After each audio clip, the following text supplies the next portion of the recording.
So angeless, so precious, I see the time in all my life when you are guarding Saudara, materi kita hari ini adalah tentang, kita ambil dari buku Murid Kristus, Dibuat Bukan Dilahirkan, dari Walter Hendrickson. Buku ini sangat memberkati, tiap pasal bagus sekali. Saya dapat pasal yang ke-11 yang judulnya Melipat Gandakan Usaha-usaha Anda. Bisa pindah-pindah ya, atau perlu pakai ini?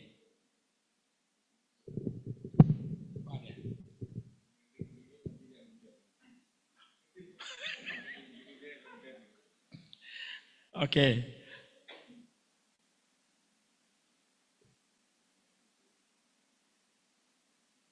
Ya, baik. Buku ini dikarang oleh Walter Hendrickson di tahun 70-an. Tapi kalau kita membacanya itu sangat memberkati. Sehingga 12 pasal dari buku ini sesungguhnya pasal-pasal yang memberikan berkat buat kita. Yang sudah terlibat di dalam pelayanan tentunya mengerti apa-apa yang disampaikan dalam buku ini. Jadi malam ini kita akan bicarakan materi ini. Yang pertama, kita perhatikan di slide berikut, perhatikan kisah 11 ayat 26. Di situ dikatakan, ini masih terjemahan lama ya. Mereka tinggal bersama-sama jemaat itu selama 1 tahun sambil mengajar banyak orang. Di Antiokhia lah murid-murid itu untuk pertama kalinya disebut Kristen. Jadi yang disebut Kristen adalah para pengikut Kristus, betul? Bukan. Di sini yang disebut Kristen siapa? Murid. Jadi kalau dia katakan dia orang Kristen, tapi dia nggak mau jadi murid, dia nggak mau belajar, bertentangan dengan definisi orang Kristen di sini. Jadi mereka 1 tahun mengajar. Syukur-syukur kita bikin PLPR biasanya 52 minggu ya. Ada dipotong dengan rapat-rapat ataupun sidang pelatih dan wisuda. Tapi kalau perhatikan 52 minggu Paulus dan Barnabas tinggal di situ. Saya coba ukur jarak Galilea tempatnya Paulus dan Barnabas ke Antiokhia. Antiokhia ini di Turki sekarang. Itu jaraknya kayak Jakarta Medan. Kalau naik pesawat 2 jam. Tapi waktu itu kan belum ada pesawat, belum ada mobil. Paling mereka naik unta. Unta juga pelan kok. Susah ya kalau naik unta. Paling kuda, tapi susah juga. Jadi mereka perjalanan mungkin naik kapal. Tapi Antiokhia kan agak ke tengah di Turki. Jadi bayangkan bagaimana sulitnya mereka ke situ. Paulus dan Barnabas. Dan kita lihat definisi ini, mereka tinggal bersama jemaat itu 1 tahun lamanya. Saudara mengerti arti mereka tinggal? Tinggal artinya memberikan contoh. Saya pertama kali kenal Kristus, pembimbing saya namanya Freddy Siwi, dia dari Navigators. Dia selalu ajak saya kalau hari Sabtu, besoknya Minggu kita mau pergi pelayanan kemana-mana, untuk nginap di rumahnya. Dan saya diajarin bagaimana tidur, bagaimana bangun, bagaimana kalau capek, dia dokter ya. Jadi di situ saya, oh gitu, bagaimana menelaah Alkitab. Jadi kalau tinggal ini sebenarnya ada 3 hal yang terjadi di situ. Kira-kira saudara tahu apa? Tinggal di situ artinya dia memberikan teladan. Teladan itu kalau kita biasa bicarakan dalam PKS itu adalah sikap. Jadi kita dilatih masalah sikap. Nah ini yang kurang sekarang banyak di gereja-gereja, sekolah-sekolah. Kalau dulu Indonesia itu sekolah-sekolah Kristen pasti ada asrama. Kenapa? Karena di asrama itu dibentuk karakter. Yang hebat Islam. Mereka bikin pesantren dan dibentuk di dalam pesantren itu karakter dari mereka semuanya. Luar biasa ya. Kita kalau ada gedung asrama langsung dibikin sekolah. Dibongkar bikin sekolah lagi. Kenapa? Karena sekolah itu bisnis yang paling menguntungkan sekarang. Sekolah dan rumah sakit ya. Paling menguntungkan. Bank paling suka itu. Saya nggak tahu. Regina di BCA suka yang itu nggak? Nasabah kita bank atau sekolah. Tapi biasanya ini dicari. Jadi mereka tinggal. Jadi pengetahuan dikasih di situ. Ngajar kan? Kemudian keterampilan dan sikap. Sekarang ini kebanyakan orang bilang kita lagi pemuritan. Tapi yang terjadi apa? Cuma ngasih pengetahuan. Yang mau datang, nggak datang nggak apa-apa. Padahal kalau kita di PLPR, mesti ada absen, nggak boleh terlambat. Nah itu bagus banget. Jadi masalah mereka tinggal ini dengan jemaat itu selama 1 tahun itu luar biasa. 1 tahun loh. Dan itu capek banget. Dan mereka mengajar bukan cuma 1-2 orang ya. Sebenarnya ini agak bertentangan dengan prinsip pemuritan. Pemuritan itu nggak massal, tapi one on one, cuman beberapa aja.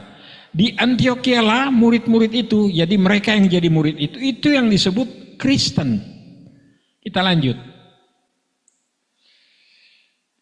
Mari kita lihat dari tema di pasal 4, pasal 11 itu mengatakan melipat gandakan usaha-usaha Anda. Melipat gandakan sama dengan menjadi bertambah banyak. Di Kamus Besar Bahasa Indonesia yang saya punya halaman 597. Jadi melipat gandakan bertambah banyak. Melipat gandakan bukan deret hitung, ya, tapi deret apa? Deret ukur, berlipat. Nah, di dalam 2 Timotius 2 ayat 2 jelas itu pelipat gandaan. Dari Paulus kepada Timotius, dia bilang begini, Tius, kalau di kampung kan panggil Matius Tius. Om saya dipanggil Tius. Ada Timi, Tim. Jadi orang pikir lagi pesan nasi Tim. Tius, apa yang kamu dengar Tius dari aku Paul,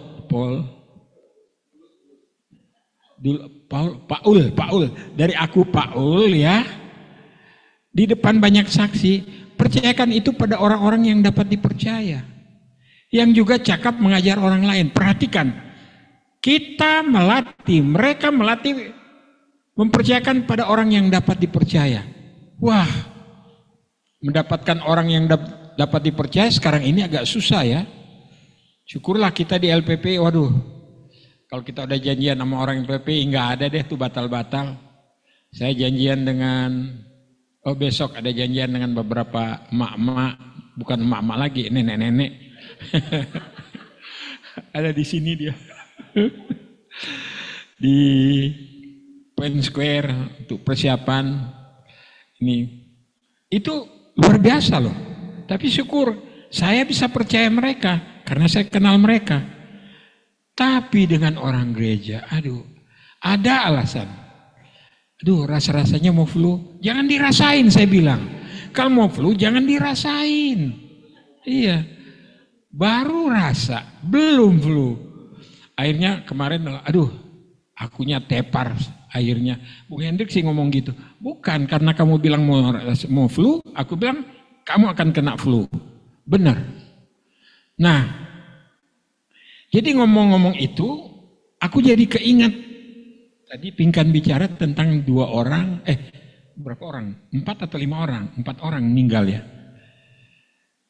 Saya kalau Natal tahun baru kan sibuk banget. Natal di rumah kakak ipar yang paling tua, tahun baru di kakak ipar yang kedua tua, dan itu aduh, rumahnya jauh. Di map nggak ada Pondok Jagung. Sudah pernah lihat Pondok Jagung? Jauh banget. Dulu belum ada Pondok Jagung. Bener, nggak ada Pondok. Mereka bikin-bikin aja tuh. Jadi ketemu dan dua orang anak-anak muda 31 tahun dan ibunya, Ibu Lenda namanya, ketemu. Terus waktu mau pulang, jangan pulang dulu. Saya bilang jangan pulang dulu. Kenapa emang? Iya, kita ngomong-ngomong, siapa tahu nggak ketemu lagi. Saya bilang begitu. 2 hari kemudian saya dapat kabar si Oti kepleset di kamar mandi, meninggal. Hah? Anaknya Ibu Lenda. Tapi waktu Bu Lenda lihat anaknya itu meninggal, dia juga ikut meninggal. Terus saya bilang, kenapa? Saya bilang nanti nggak ketemu lagi ya. Jadi udah memang nggak ketemu lagi. Saya nggak pergi waktu penguburannya, karena penguburannya jauh di mana itu. Pokoknya masih di tanah lah di sebelah ini. Jadi gitu ya saudara-saudara, mengajarkan kepada orang yang dapat dipercaya. Kita percaya kepada seseorang karena PKS. Kalau saya kasih contoh itu jadi panjang, waktu tinggal 44 menit. Saya percaya pada seseorang karena pengetahuannya dia, keterampilan dia atau sikap dia. Saya pernah ke airport bawa mobil, sampai di Cengkareng, saya turun, saya langsung pergi check-in. Waktu lagi check-in disusulin sama satpam, Pak mobilnya jangan ditinggal di situ. Waduh, kirain saya pakai sopir. Akhirnya udah setelah check-in saya ambil mobilnya, saya taruh. Tapi sebelumnya saya tanya, kamu tahu Pondok Labu? Tahu. Punya SIM? Punya. Yang kurang di dia apa? Saya kurang percaya. Nanti dia bawa kemana? Ke Pondok Jagung. Yang kedua lupa lagi. Waktu itu Valdo belum pinter bawa mobil. Sudah bisa bawa mobil tapi dia cuma tahu UI Depok, rumah UI Depok. Lain dari jalan itu dia nggak bisa. Dia ikut sampai Kareng. Saya bilang, oke Dok ya bawa mobilnya. Pak aku nggak tahu pulangnya. Pokoknya gini, kamu muter terus aja. Ternyata dia muter bukannya ke arah Semanggi, dia terus ke Tanjung Priok. Sampai Tanjung Priok, dia keluar tol lagi, baru nanya lagi, baru diarahkan ke Cawang, Kampung Rambutan baru. Kenapa? Saya percaya dia nggak? Anak sendiri percaya. Dia udah punya SIM, tapi yang kurang apa? Pengetahuan.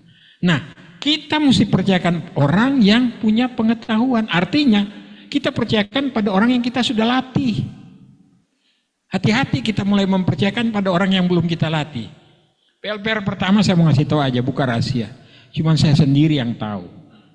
Yang lain-lain 14 orang itu nggak ngerti. Tapi saya bilang kamu semua jadi pendamping dan dapat siswa masing-masing. Waktu itu PLPR pertama 97 orang. Banyak banget, bagaimana caranya? Jadi mesti ambil waktu benar. Malam-malam kurang tidur mau jelasin satu-satu ke para pelatih. Dijadwal supaya mereka ngerti. Besoknya ketemu lagi di Wisma Iskandar Syah, rumahnya Eni. Jadi wah benar-benar capek banget. Karena jadi pelatih untuk melatih para pelatih. Dan puji Tuhan akhirnya jadi angkatan kedua bisa jalan dan seterusnya sekarang angkatan ke-23. 24 ya.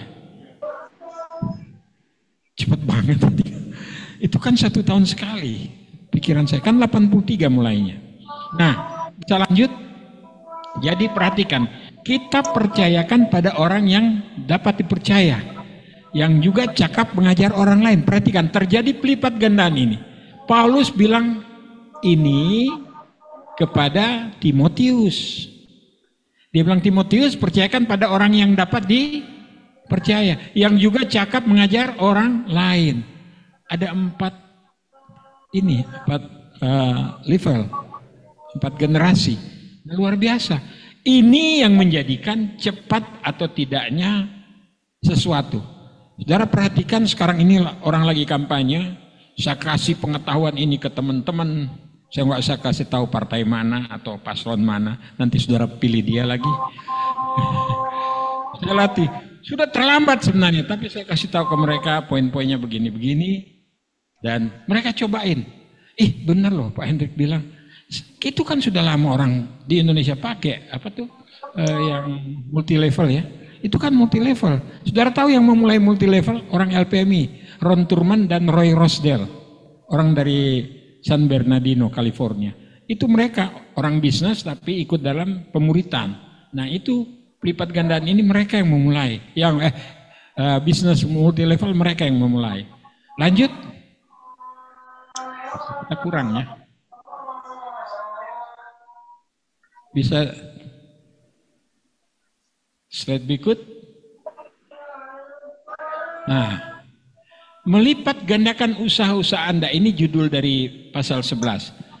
Saudara perhatikan, usaha. Berarti pemuritan itu harus ada usaha. Usaha itu adalah kegiatan yang mengerahkan apa? Pikiran. Lain kali pikiran kita sudah mau tidur masih ingat, aduh siswa saya janjian gak datang, siswa saya masih lemah, masih kurang, masih suka ngelawan lagi, gak pernah menepati janji. Itu kan jadi pikiran dan mengerahkan tenaga. Lain kali kita, aduh hari Sabtu, Minggu enaknya libur, bantal udah nunggu-nunggu kita kan ya. Kalau kita lihat bantal pengen tidur.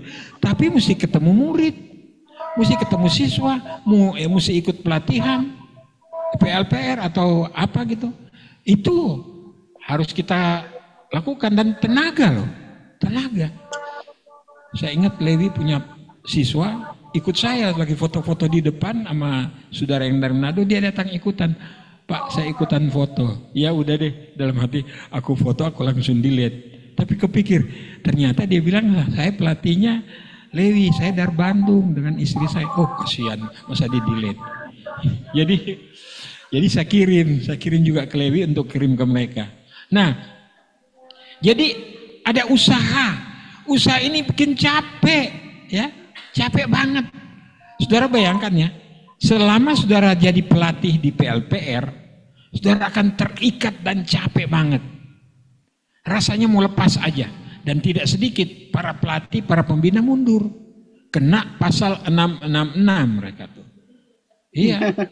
Apa tuh? Yohanes 6 ayat 66. Mereka mengundurkan diri. Dan mereka yang mengundurkan diri dari Tuhan, Tuhan tidak berkenan. Berarti tidak ada perkenanan Tuhan di atas dia. Wih, ngeri banget.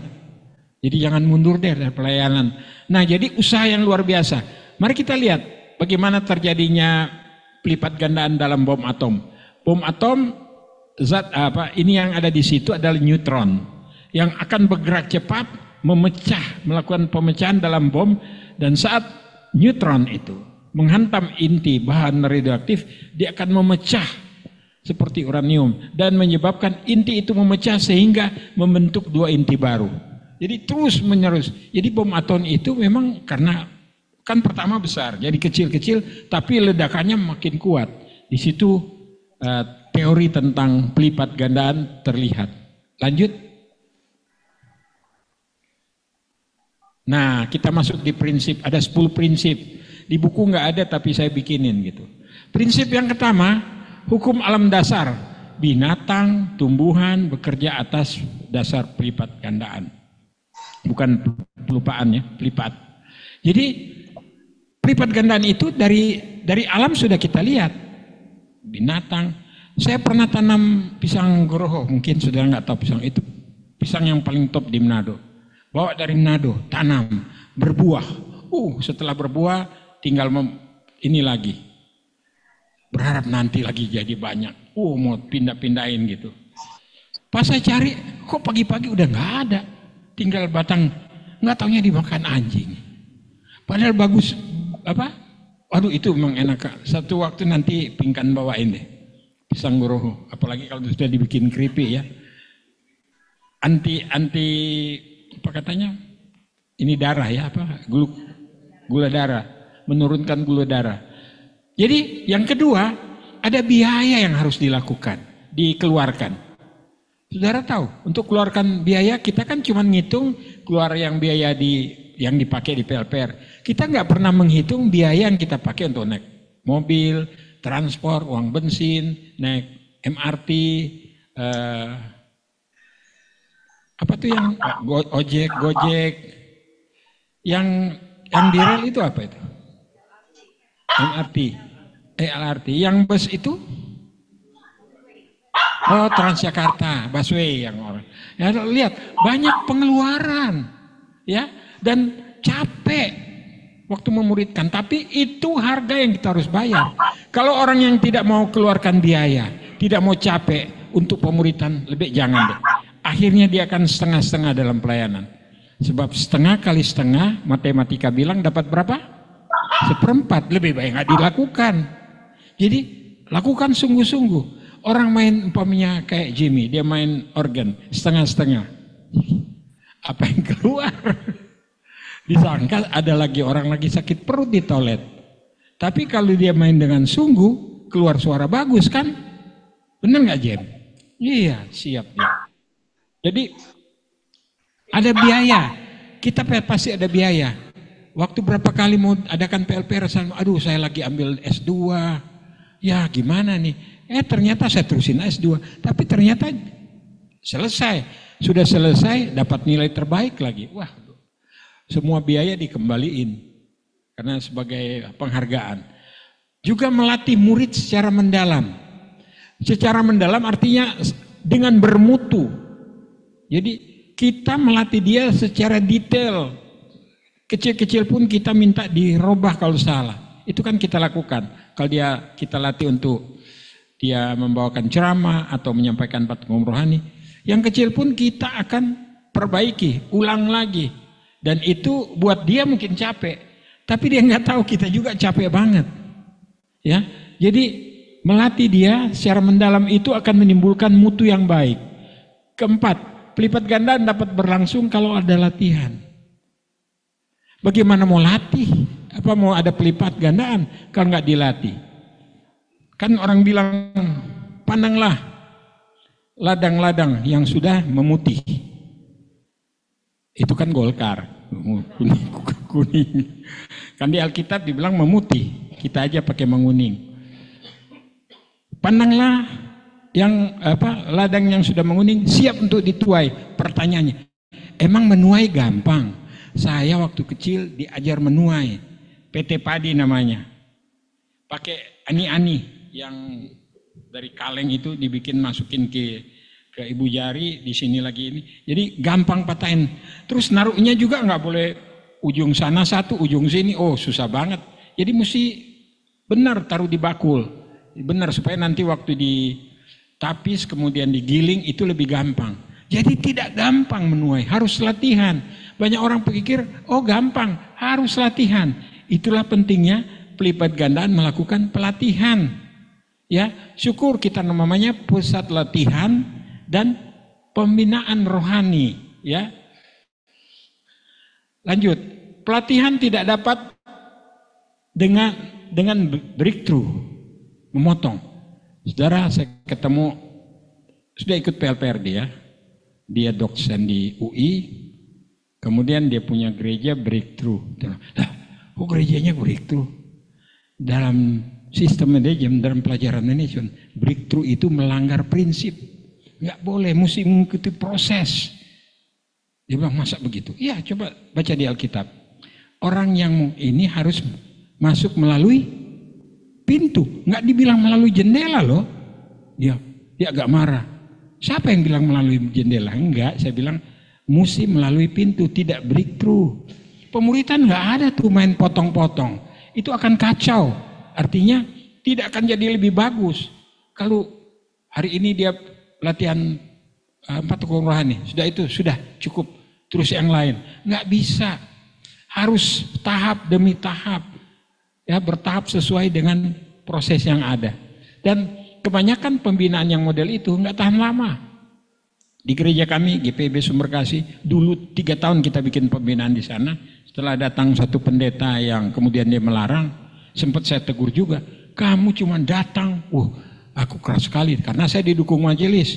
Cuma datang bikin kacau, suruh berhenti. Kamu ganti ya. Kalau kamu nggak ganti untuk bikin pelatihan, Tuhan akan panggil kamu. Benar loh. Dijatuh dari mimbar. Orang-orang gotong. Dia kayaknya kena gula darah deh. Pas dibawa, udah berangkat ke rahmat Allah. Kasihan banget. Tapi semua pada tahu itu. Karena apa? dia bikin kacau dan dia tidak mau ada pemuritan. Ya karena GPIB, gereja-gereja yang ada di bawah GPI, mereka mengambil sistem dari John Calvin, ya, yang predestinasi, yang semua orang sudah selamat, nggak perlu menginjil lagi. Jangan bicara akhir zaman, tidak ada itu. Jangan sobek aja Matius 24-nya pendeta, sobek keluarin tuh Matius 24 kalau nggak ada. Tapi saudara perhatikan, pelatihan tidak bisa potong jalan atau seadanya asal jadi, tapi terus menerus. Lanjut. Keenam, murid tidak bisa dihasilkan secara massal, itu yang tadi saya bilang, tidak bisa massal. Harus one on one, tidak bisa sekaligus. Saya berapa kali waktu PLPR angkatan ke-5 atau ke-4, berapa PLPR saya dapat siswa 7, semuanya perempuan lagi, repot ya. Jadi nggak bisa mendalam bicara dengan mereka karena perempuan. Jadi itulah kepentingannya kita dalam pelatihan atau penginjilan ya, pria dengan pria, wanita dengan pria, kecuali sangat mendesak, tapi mesti ada pendamping. Jadi itu yang terjadi. Jadi tidak bisa massal, satu-satu kita. Satu itu selesai baru pindah ke satu. Sebab itu kan di PLPR atau di mana saja kita bikin pelatihan, paling banyak 3 atau 4. Karena memang perlu supaya mereka latihan ada. Kalau dia cuma satu, dia latihan dengan kita, bagaimana siapa yang mau analisa atau bukan, siapa yang mau check out, ya. Jadi mesti ada ya murid kita, siswa kita, mestinya ada 2 atau 3 atau 4. Yang bagus sih sebenarnya 3 ya. Lanjut. Paulus melewatkan kesempatan di Troas, tapi fokus pada Filipus. Dan Filip ada di Kisah 6 dan 2 Korintus 2 ya. Filipus membuat banyak orang Samaria bertobat, tapi Roh Kudus mengarahkan dia ke Gaza. Ini Gaza beneran, Gaza Filipina, Palestina. Untuk bicara pada sida-sida dari Ethiopia. Dan perhatikan, jadi Paulus dapat kesempatan pelayanan di Troas. Tapi dia fokus pada murid, yaitu Filipus. Ada juga murid yang satu Silas. Tapi dia fokus pada murid. Kan banyak orang yang diinjili, banyak orang yang bertobat. Tidak, dia tetap fokus ini. Dan Filipus yang membuat banyak orang di Samaria. Samaria itu bagian utaranya Israel ya. Jadi bawah itu Yehuda, di atas Samaria. Sama-sama Israel. Itu orang bertobat di Samaria banyak sekali, tapi dia tidak melakukan pelayanan di situ terus, tapi dia tetap mengarahkan diri untuk ketemu Silas ya, dan dia ke Gaza, khususnya untuk ketemu sida-sida untuk menginjili dia. Sida-sida dari Ethiopia. Pernah pelajari tentang negara Ethiopia? Itu negara paling banyak Kristen di Afrika dan negara yang paling miskin. Tapi dengan berkat Tuhan bersama bangsa Israel, itu gurun pasir mereka robah menjadi tanaman. Sekarang menjadi negara nomor 5 Afrika yang terkaya. Bayangan kita kan Ethiopia itu orang-orang kering, kerontang, susah. Padang pasir. Sekarang padang pasir udah dirobah. Luar biasa teknologinya. Jadi itulah Ethiopia. Dan berkat ini yang membuat orang langsung berpikir, oh iya ternyata pemuritan pada satu sida-sida membuat begitu banyak orang Ethiopia yang menjadi Kristen. Menanam pada orang yang tepat bukan pada pertemuan massal. Jadi orang mana yang kita mesti ini dengan tepat? Ada 3 kan? Satu yang kita pertahankan, satu yang susah ya kita cuma pelihara kontak, yang satu lagi sudah payah, sudahlah. Jangan habis waktu dengan seorang murid yang tidak mau ini. Pokoknya kita harus apa? We move with the movers. Kita harus bergerak dengan orang yang mau bergerak. Jangan habis waktu. Pelihara kontak oke. Tapi jangan habis waktu dengan seorang yang tidak mau bergerak. Lanjut. Mengadakan hubungan tetap dengan murid. Nah ini yang kalahnya di LPP. Banyak murid-murid kita sudah hilang, nggak tahu di mana. Saya pernah melayani di New Jersey, di Philadelphia. lagi musim dingin kayak sekarang ini. Bulan Februari itu dingin banget ya. Jadi sudah pakai heater di dalam gereja, tetapi kok dingin banget gitu. Dan dingin begitu bikin lapar, benar. Habis khotbah, pendeta dan ibu pendeta ngajak pergi makan restoran Tionghoa. Wah, kalau makan restorannya itu mewah. Pikiran saya mewah, benar. Lagi makan, terus bapak itu ngeliat saya, kayak si Gibran ngeliat saya. Kenapa Pak? Kenapa? Bapak kan Hendrik Ruru kan, dari PDPK. Iya, kok Bapak tahu? Saya kan angkatan kedua, bersama kita berdua. Kita ketemu di situ loh sama istri saya. Aduh Pak, aku udah lupa. Ya pokoknya nggak lupa deh dengan Pak Hendrik. Wah, saya terkejut. Ya pokoknya Bapak kalau mau pulang, saya mesti balik ke New York. Nanti pesan banyak-banyak, ya. Nanti pinjam dia punya panci, terus bawa. Karena sampai di New York pasti udah malam, kan kebaktian di sana sore gitu. Dan yang terjadi dengan mereka, hubungan tetap. Sekarang mereka nelpon, Pak kita mau pulang Indonesia. Ngapain pulang Indonesia? Udah capek melayani Tuhan. Jangan dulu. Nanti istirahat, bapak dan ibu nanti dapat istirahat panjang. Apa tuh? Meninggal. Jangan dulu, sini aja dulu. Akhirnya saya bicara ke pendeta Nehemia, pertahankan mereka di gereja yang di Justice, yang di Philadelphia itu. Dan kita mesti adakan kontak terus dengan murid kita. Kelemahan kita di LPP sudah nggak punya data, PLPR angkatan pertama siapa, yang sudah tamat siapa, itu kelemahan kita. Kemudian ke-10 terakhir, keterlibatan dalam pembuatan murid lebih utama daripada karunia-karunia. Perhatikan, banyak orang berpikir untuk rohani mesti ada karunia. Berapa karunia? Berapa? 9 atau 12 atau 14? 9 ya. Ada karunia bernubuat, berbuat tanda ajaib, membedakan roh dan seterusnya. Itu banyak orang lebih senang. Dan di gereja-gereja tertentu bangga banget kalau bisa membedakan roh. Aku lihat dia ada sesuatu yang nggak benar. Dia bernubuat nanti yang mau jadi presiden si ini. Saya bilang nanti aja, kamu kan cuma ngikut-ngikut survei. Jadi orang sekarang ini dengan senang dengan bisa karunia. Padahal itu tidak penting bagi kita. Kita lebih penting kepada pembuatan murid. Matius 7 ayat 22-23 apa di situ? Dibilang, enyah kamu dari hadapanku, kamu yang berbuat kejahatan. Padahal mereka bilang, Tuhan kami melakukan karunia roh loh. Apa? Bernubuat, mengusir setan, berbuat tanda ajaib. Tuhan bilang apa? Enyah kamu yang berbuat kejahatan. Tuhan tidak suka.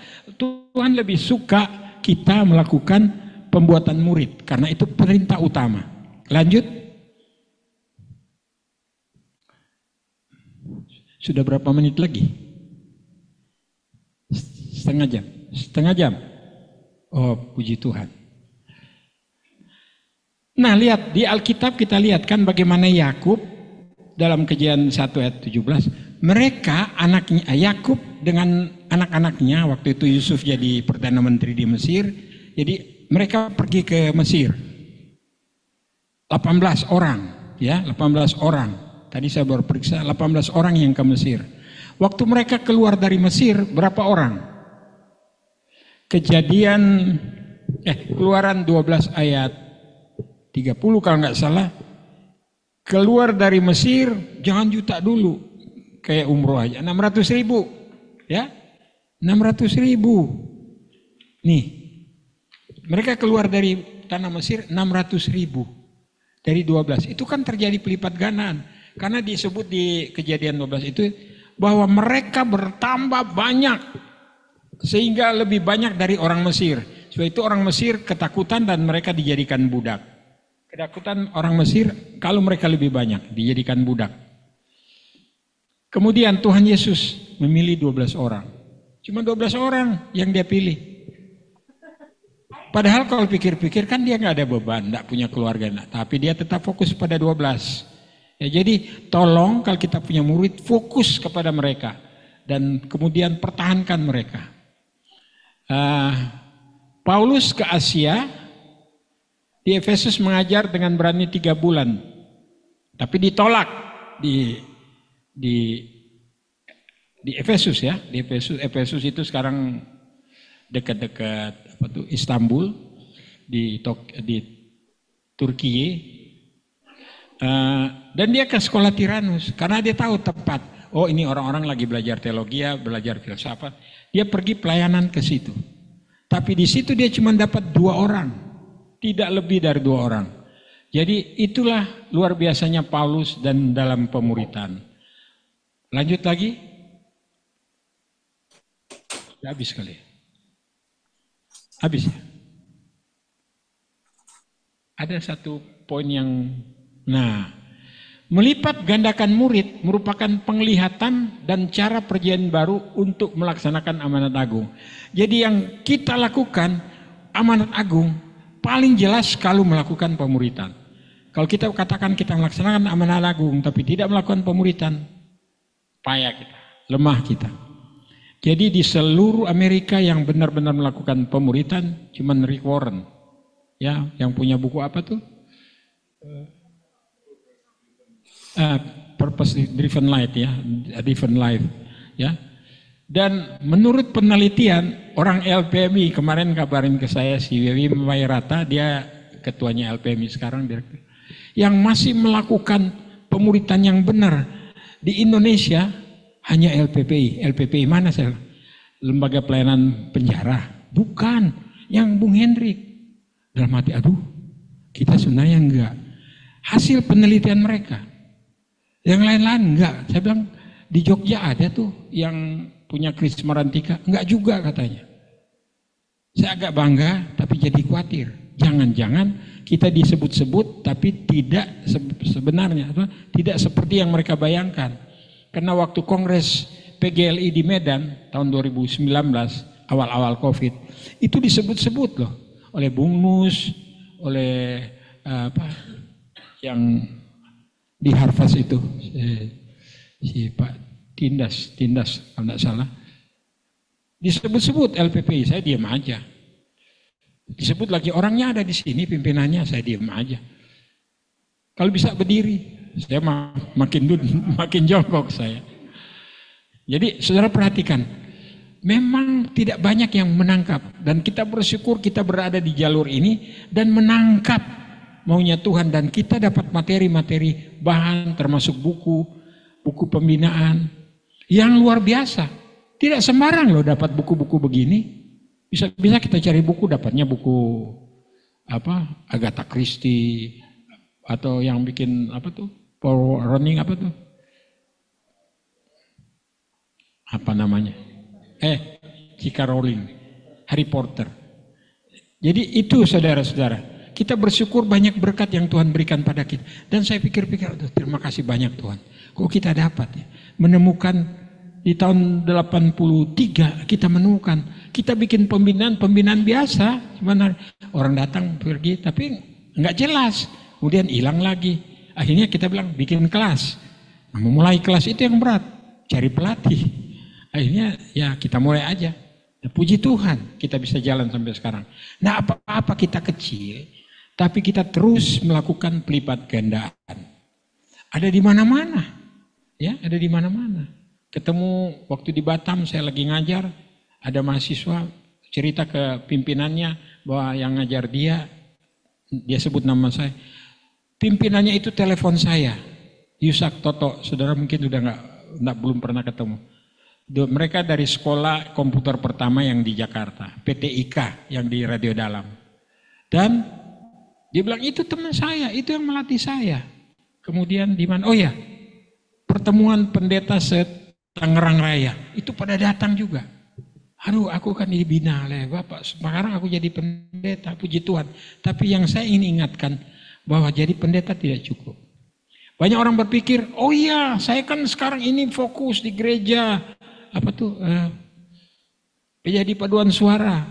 Saya dipanggil-panggil sama di Sumberkasih sektor 7 untuk ikut paduan suara. Saya bilang, enggak deh, saya ada yang lain. Lain bagaimana nanti aja kalau ngerti. Tahu kita katanya, ada Pak Albert. Dia bilang tahu, paling dia pemuritan. Saya bilang iya benar. Ya itu saudara-saudara, kita melihat bahwa pemuritan dengan pelipat gandaan itulah maunya Tuhan. Tetap bertahan di situ dan lakukan itu. Dan apa yang harus dilakukan? Usaha. Ya, usaha. Jangan seperti pendeta yang di Philadelphia itu sudah capek, sudah lelah, mau istirahat. Akhirnya saya bilang udah dapat istirahat panjang. Jadi ini saudara-saudara, masih ada waktu 5 menit mungkin? Oh 10 menit. Mungkin ada, ini kan bagusnya tanya jawab karena pembinaan. Ada pertanyaan enggak? Atau pernyataan? Ada? Karena ini sehari-hari loh buat mereka yang terlibat di PLPR pasti menemukan poin-poin ini. Prinsip ini tidak ada di pasal 11, tapi saya sarikan menjadi 10 prinsip pemuritan. Ada yang mau nanya? Apaan? Alan mau nanya tuh kayaknya Alan. Oh, mana? Ayo Alan. Kok Embo? Namanya ya. Embo. Ayo Alan. Ih kayak mukanya Prabowo. Apa Lan? Enggak. Sorry. Enggak ada, Bung. Oh, ya. Enggak, Bung. Ya. Oke, Embo. Ya. Kali Medan itu embus-embus. Ombus. Ombus. Ada lagi? Ini ada unsur silalahi. Oh, udur. Yosua M siapa itu? Ada yang ini nih, paling rajin nih Bu Fin nih. Bu Fin mau nanya. Oh dia mencatat.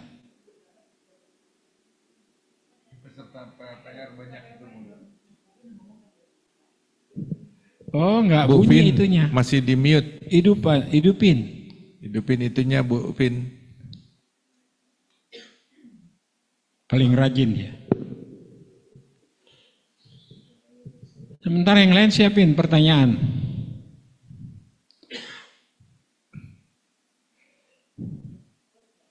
Nggak kedengeran yang ngomong apa? Nah, iya masih itu. Aku dulu aja Bung Henry. Iya. Kan kalau kita selalu didengung-dengungkan bahwa kalau kita sudah jalankan pemuritan itu akan berlangsung seumur hidup. Sebenarnya bagaimana tuh lebih enaknya dijelaskan gitu Bung Hendrik, seumur hidupnya itu. Seumur hidup karena mendalam itu kan. Ya. Jadi terus menerus. Perhatikan, untuk itu menjadi seumur hidup sesuatu, kita doakan tiap hari. Jangan sampai lewat. Kalau umpamanya sudah lewat seminggu nggak mendoakan itu, mulai lagi doakan itu. Akan jadi terus menerus. Dan seseorang yang fokus, dia akan menjadi ahli di bidang itu. Kalau dia terus menerus. Jadi seperti saya, dari umur berapa tuh? Tahun 83 umur berapa tuh? Masih ganteng dulu. Sekarang udah sering jatuh. Mata udah retina kena. Jadi terus menerus bertahan. Itulah pentingnya kita ada persekutuan kayak gini. Jadi akan saling mengingatkan. Sekali kita lepas dari persekutuan, habis. Terlalu banyak teman yang bilang, saya mau mundur dulu, istirahat dulu, atau mau pelayanan dulu keluar. Setelah itu pergi. Karena kekuatan tarikan dunia ini lebih kuat daripada diri sendiri. Tapi kekuatan dari persekutuan itu akan membuat kita menjadi lebih kuat, lebih tangguh, dan lebih bertahan. Itulah pentingnya persekutuan. Ya, sekali-sekali memang jalan-jalan ya. Try out mission trip gitu. Nggak apa-apa. Karena itu membuat persekutuan kita lebih cair gitu, lebih akrab. Tapi yang penting terus menerus. 83 sampai sekarang udah berapa tahun? 41. Itu ada teman yang sudah ikut Akantanan 1 sampai sekarang sudah meninggal. Baru 40 tahun, dia belum 40 tahun, sudah meninggal. Saudara, kita harus mempersiapkan diri dengan baik. Karena gini, ada seorang pengusaha yang kaya sekali, kaya banget. Itu orang di Indonesia ya. Dulu pernah ikut PLPR waktu di tempatnya Tina Suteja. Tina Suteja itu sekarang namanya Tina Andrean. Di Jalan Masjid Blok A. Temannya itu kaya sekali. Dan dia punya pembantu yang sangat setia, jujur, tapi agak bodoh. Apa yang terjadi? Tuannya ini yang kaya raya kasih hadiah. Kamu pegang ini hadiah ini. Nanti, karena dia punya pembantu ini bodoh banget. Nanti kalau kamu ketemu pembantu yang lebih bodoh dari kamu kasih itu. Jadi ini saya bukan untuk saya. Kasih pembantu, kasih orang yang lebih bodoh dari kamu. Dia pikir-pikir, berarti aku bodoh banget ya. Tapi berarti pinter pembantunya ini. Terus berjalan berapa tahun, 10 tahun lebih lagi. Ini cerita benar ya. Akhirnya apa yang terjadi? Tuannya ini mulai sakit. Dan pembantunya ini tanya, kenapa sakit begini? Ya aku udah mau pulang. Pulang kemana? Ke surga. Ke surga perlu persiapan nggak? Perlu. Tuhan sudah siap, udah bikin persiapan. Belum. Masa belum? Iya, belum ada persiapan. Diambil hadiahnya, dikasih ke tuannya. Nih hadiah yang Tuhan kasih, saya kasih ke Tuhan karena Tuhan yang orang yang lebih bodoh dari saya. Saya siap-siap diri ketemu Tuhan. Tuhan belum siap. 3 bulan sebelum Aster meninggal, saudara mungkin kenal dan saudara kenal baik, saya kunjungan ke rumahnya. Lama nunggunya, baru bisa naik ke atas. Tanya, kok lama sekali tante? Biasa dia dandan dulu. Akhirnya sudah saya naik ke atas, dia lagi tiduran. Kan cuma di bawah ya. Akhirnya saya dekat, dia sini bung. Dia pegang tangan saya. Bung, kalau Tuhan kasih kesempatan lagi saya benar-benar mau bikin pemuritan, saya akan menginjil kemana-mana. Saya nyesel, sekarang udah gak bisa apa-apa. Saya sering kali udah mau nginjili orang, ada telepon dari si Saleh Basir. Siapa namanya? Pendeta Saleh Basir. Debbie Saleh Basir itu ya teroris ya. Saleh Basir, iya Saleh Basir kan teroris ya. Saya bilang itu jangan bergantung dari dia. Kamu punya hubungan langsung dengan Tuhan itu penting. Tapi aku rasa ya mudah-mudahan enggak. Ya benar 3 bulan kemudian meninggal. Tapi saya ingat dia bilang, kalau saya ada waktu, saya sehat, saya akan mau nginjil, saya tiap hari, saya tidak peduli dengan lain-lain. Uang saya akan pakai untuk itu. Nyesel kan? Jadi saudara perhatikan ini. Jangan sudah ngos-ngosan. Syukur kalau masih ngos-ngosan terus meninggal. Kalau nggak sempat ngos-ngosan, langsung berangkat, tidak ada persiapan. Siapa yang sudah siap? Belum. Aku kasih hadiah loh. Jadi kita harus siap banget. Saya ada sedikit tadi siang, sore beli telur. Saya lihat yang tukangnya orang lain, kesempatan. Yang di warung depan, kesempatan saya mulai injili. Dia lagi nonton bulu tangkis, saya ngomong. Yang menang pasti senang, tapi itu nggak penting. Tapi yang mau masuk surga itu penting. Kamu tahu untuk masuk surga, ya buat amal, saya bilang amal tidak akan menyelamatkan. Tapi kalau kamu hidup di dalam Tuhan Yesus, itu Isa Al-Masih. Iya, dia ada kok di Al-Quran. Nah betul. Jadi percaya, kamu akan mau panjang-panjang, tapi datang lagi orang mau belanja, kepotong, ya udah deh nanti terusin besok. Tapi ini penting, ambil kesempatan tuh terus menginjil. Karena waktu kita nggak tahu. Si Obi itu sehat, anak muda 31 tahun, katanya kepleset di di kamar mandi meninggal, katanya memang kolesterol tinggi. Hati-hati yang punya piara-piara koles itu, bahaya banget ya. Kita harus siap banget. Saya selalu berdoa, Tuhan tolong saya kalau Tuhan panggil saya dalam keadaan siap. Kalau menghitung-hitung orang yang diinjili sebenarnya belum banyak, yang dimuridkan juga belum banyak. Tapi saya akan bekerja sesuai kemampuan yang Tuhan berikan. Mari kita berdoa.